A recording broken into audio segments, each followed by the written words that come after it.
जगत के सारे संत महंत ज्ञानी हमें बार बार कहते हैं कि अहंकार ही मनुष्य का शत्रु है, जीवन का विष है, सारे झगड़े और संघर्ष का मूल है। हम मानते भी हैं ये बात, किंतु अपने अहंकार से मुक्त नहीं हो पाते। और उसका कारण है अहंकार ही तो जीवन का चालक बल है। अहंकार ही तो हमें किसी कार्य को सफल करने की चुनौती देता है। अहंकार नहीं होगा तो हम कोई कार्य कर ही नहीं पाएंगे, ऐसा हमें लगता है। क्या ये सत्य नहीं? फिर एक और दुविधा है, हमें अपना अहंकार अधिकतर दिखाई भी तो नहीं देता। दूसरों का अहंकार हम देख लेते हैं, किंतु अपने अहंकार को हम या तो आत्मविश्वास कहते हैं या क्रोध कह देते हैं। जो दिखाई ही नहीं देती, ऐसी रस्सी को काटे कैसे? तीसरी दुविधा है कि किसी का अहंकार हमारे भीतर भी अहंकार को जन्म दे देता है।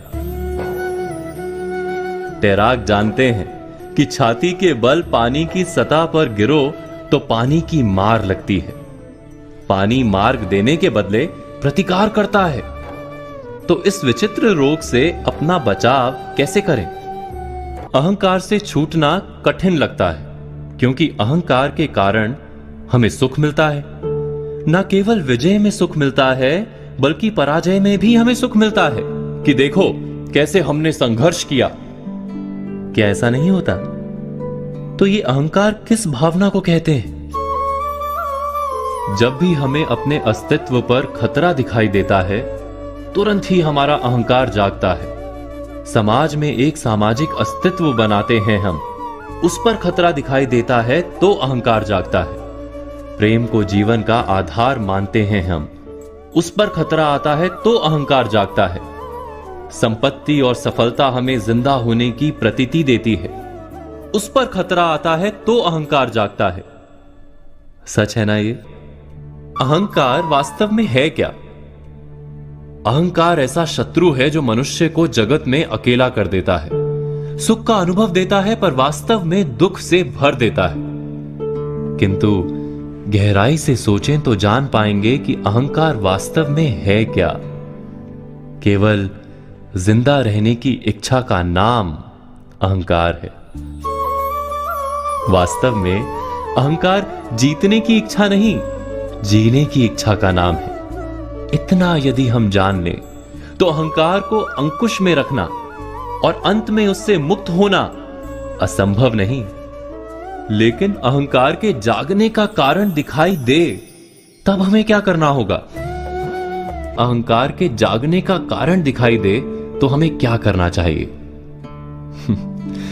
जब भी अहंकार के जागने का कारण दिखाई दे तो बस क्षण भर रुक कर सोचें, क्या ये वास्तव में मृत्यु का क्षण है? क्या वास्तव में हमारा अस्तित्व खतरे में है? नहीं तो अहंकार की आवश्यकता ही नहीं। और सत्य तो यह है कि अस्तित्व पर खतरा कभी आता ही नहीं। जीवन तो सदा ही दूसरा अवसर देता है। इसीलिए अहंकार की वास्तव में कभी आवश्यकता होती ही नहीं।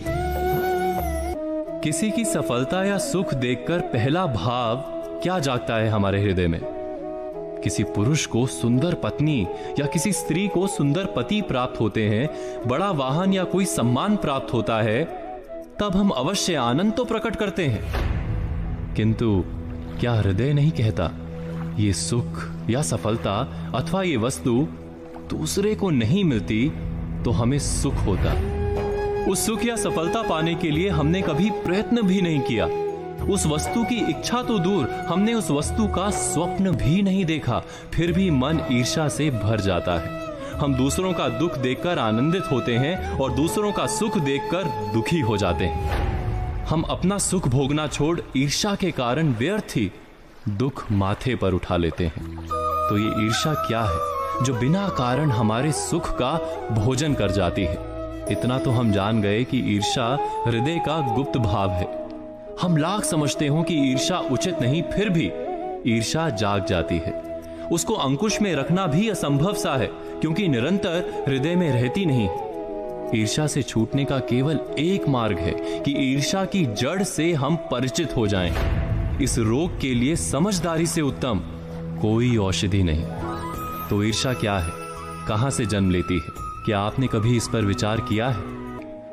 जब किसी को कोई सुख, कोई सफलता या कोई वस्तु प्राप्त हो जाती है तो वास्तव में उसका जीवन बदलता है, समाज में उसका स्तर ऊपर उठता है। वस्तु छोटी सी ही क्यों ना हो, कम से कम लोग उसका अभिनंदन अवश्य करते हैं। कुछ समय के लिए वो निकट के समाज, परिवार या मित्रों की मंडली का केंद्र बनता दिखाई देता है, और ठीक उसी समय समाज, मंडली या परिवार की दृष्टि हम पर नहीं रहती। दुख का कारण यही है कि हमारा महत्व हमें कम होता दिखाई देता है। क्या ये सत्य नहीं? जब दूसरे व्यक्ति को कुछ प्राप्त होता है तो हमारा समाज, हमारी मंडली या हमारा परिवार हमारी तरफ देखना बंद कर कुछ समय के लिए दूसरे व्यक्ति की ओर देखने लगता है। यहीं से ईर्ष्या का भाव हमारे हृदय में जागता है। हमारे मन में सदा ही ऐसी इच्छा क्यों रहती है कि सब हमें ही देखें, कि अपने समाज के केंद्र में हम सदा बने रहें। समाज के केंद्र में बने रहने से प्राप्त क्या होता है? विचार कीजिए, जब तक समाज के केंद्र में हम हैं, हमें प्रतीत होता है कि हम महत्वपूर्ण हैं। हमारा जीवन व्यर्थ नहीं, निकट के लोगों के लिए सार्थक हैं हम।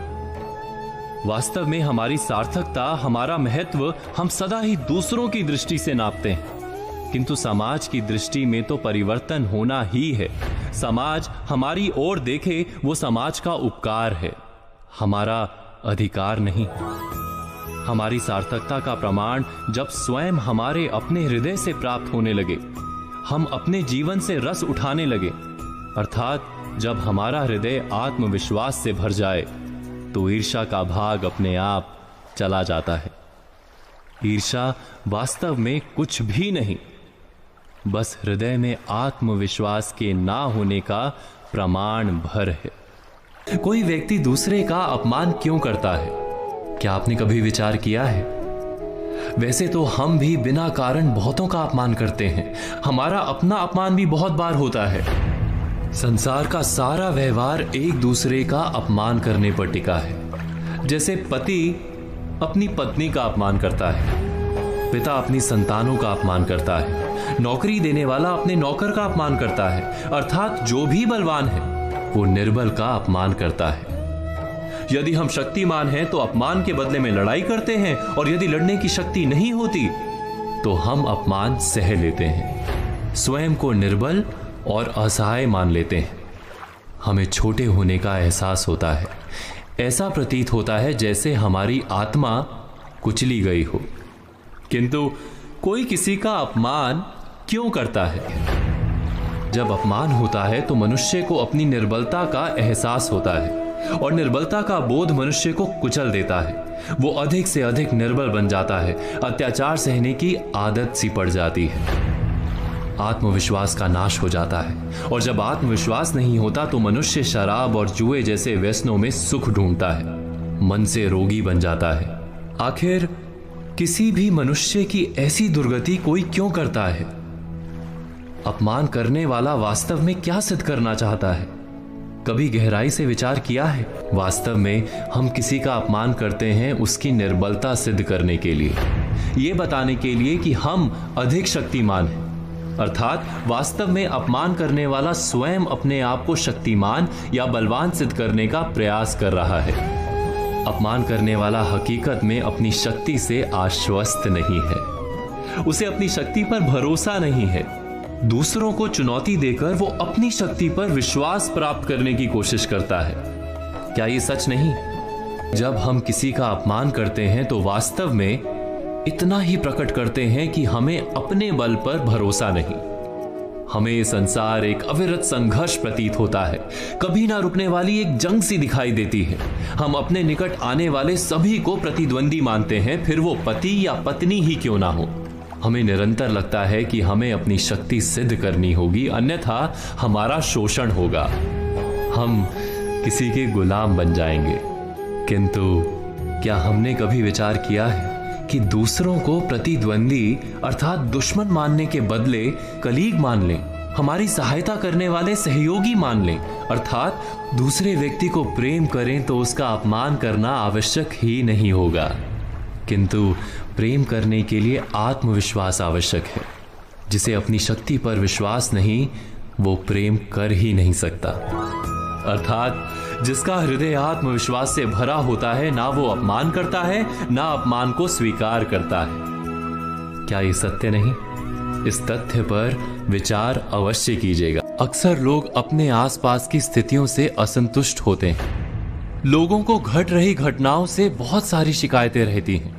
जिसे देखो वही कहता मिल जाएगा कि ना जाने ये सब क्या हो रहा है। किसी का भी इस तरह व्यथित होकर प्रतिक्रिया देना और कुछ नहीं, उसके नजरिए यानी दृष्टि के कारण है। यानी समस्या दृश्य में जितनी नहीं, उससे अधिक दृष्टि की है। वास्तव में ये हम पर निर्भर करता है कि हम अपने समय और समाज की स्थिति को किस तरह से देखते हैं। हमारा नजरिया ही हमारे लिए संसार को देखने और समझने का एकमात्र उपाय होता है।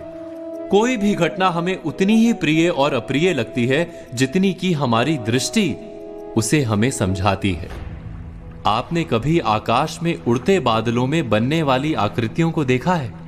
उनमें जो भी आकृतियां बनती हैं, उसे हम अपने नजरिए से ही परिभाषित कर पाते हैं। एक ही समय में वो एक बादल का टुकड़ा किसी को शेर और किसी को खरगोश दिखता है। कैसे? ये केवल नजरिए के कारण है। दृष्टि के इस मर्म को हम एक कहानी के द्वारा समझने की कोशिश करते हैं।